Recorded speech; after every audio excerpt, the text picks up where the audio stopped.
the wife of a veteran. When I was a young girl, just 5 years, and Humphrey was big in my life, Australians were sent to a far land of trouble and turmoil and strife. Our brave men and women went blindly to a party of mortars and knives. Our leader, Bob Menzies, had sent them with presents, which gave up their lives. 3 years had passed me by, I was 8 now, and our troops came back from the front. In my world, no such conflict had risen, but Gough Whitlam's return call was blunt. Did the fighting stop? No, no one let it. Our men and our women were blamed for a conflict they couldn't envisage in a country that couldn't be tamed. Their battle's only now beginning. There was no one and nowhere to go. That's how those at home now repaid them, inflicting the most testing of blows. But my life went on, quite oblivious. Through primary school, high school and more, I knew nothing about what was happening to those who came back from the war. Years passed on by. Now I was 30. My lessons were about to be taught.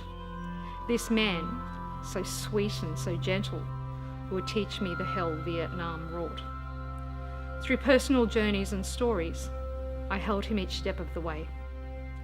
My man is a Vietnam veteran. My job, to keep demons at bay. 12 years have passed since our meeting, and we've fought our own battles since then. As PTSD stamped out its presence, I came to learn more of these men. With my man, now my husband, I held on so tightly, lest the demons that tortured him won.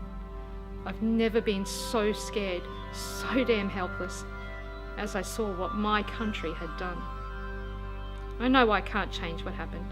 I know I can't take memories away. So I'll be here to fight every battle. With him in his bunker I'll stay.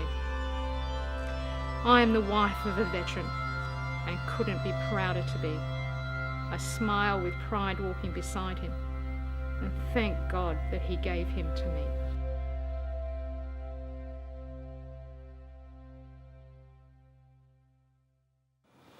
Can you talk about being the partner of someone with PTSD and how you managed that side of, was there services available, or what sort of form of support as a partner you received or didn't receive? Yes, it was a very big learning journey for both of us, but I think the important part to Richard was that I wanted to learn about it with him and do what we could together to get him through this.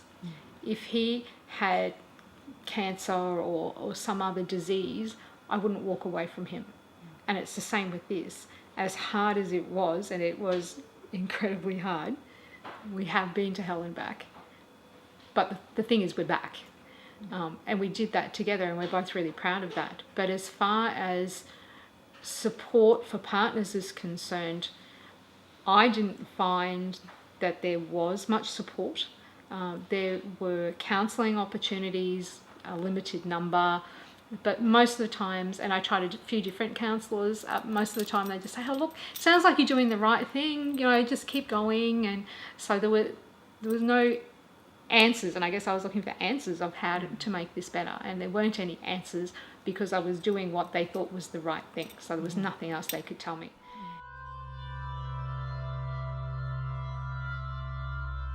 I think the importance to him of having our animals who were non-judgmental and who relied on him and loved him unconditionally. He didn't have to second guess them. He had a great sense of conspiracy theory, where wherever the kids and I were talking and he wasn't involved, he'd think we were talking about him. So there was a lot of time spent trying to reassure him, whereas he didn't have to do that with the animals. The animals were really, really important to him, to the point where our big fella, our dog, who was a rescue, and he was never supposed to stay with us. He was only supposed to be there for a short time as a foster. Stopped him from taking his life.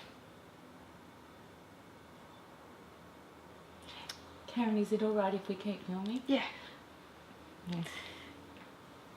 So the animals were hugely important. If we didn't have them, I might not have him. I guess you asked me before one of the ways that we coped with it.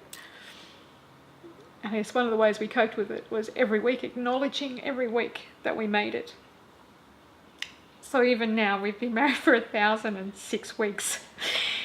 And every week is important that we just say, we made another one. That's so beautiful.